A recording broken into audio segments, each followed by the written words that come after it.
సిద్ధు తన రూమ్లోకి వచ్చేసరికి తన రూమ్ గోడల నిండా ఐఎమ్ వెరీ సారీ అని రాసి స్టిక్ చేసున్న పేపర్స్ కనబడతాయి. ఈ రూమ్ నిండా ఆ పేపర్సే. ఆ పేపర్స్ని జాగ్రత్తగా చూస్తూ రూమ్ అంతా పరిశీలించి టవల్ తీసుకొని వాష్రూమ్లోకి వెళ్తాడు సిద్ధు. అక్కడ కూడా ఆశ్చర్యపోతాడు సిద్ధు. వాష్రూమ్ నిండా కూడా అవే పేపర్స్ స్టిక్ చేసుంటాయి. ఐఎమ్ వెరీ సారీ అన్న పేపర్స్ స్టిక్ చేసుంటాయి. ఫ్రెష్ అయి బయటికి వస్తాడు సిద్ధు.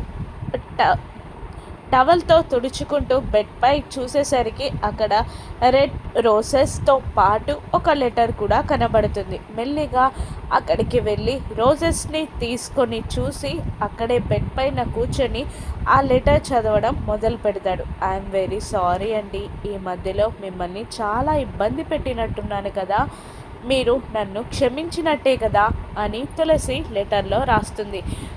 అవి డైరెక్ట్గా తులసి వచ్చి చెప్పినట్టు ఫీల్ అవుతూ ఉంటాడు సిద్ధు.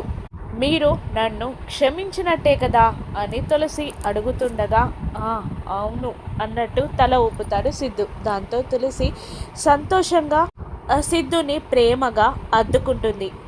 గుండెలకి అద్దుకుంటుంది తులసి సిద్ధుని. గుండెలపై వాలిపోతుంది తులసి సిద్ధుకి. సిద్ధు గుండెలపై ప్రేమగా వాలిపోయి చిరునవ్వులు నవ్వుతూ ఉంటుంది తులసిని ప్రేమగా దగ్గరగా తీసుకుంటాడు సిద్ధు. నవ్వుతూ సిద్ధు వైపు చూస్తూ ఉంటుంది తులసి. సిద్ధు కూడా నవ్వుతూ తులసి వైపు చూస్తూ ఉంటారు. వీరిద్దరూ ఒక్కటైనట్టేనా?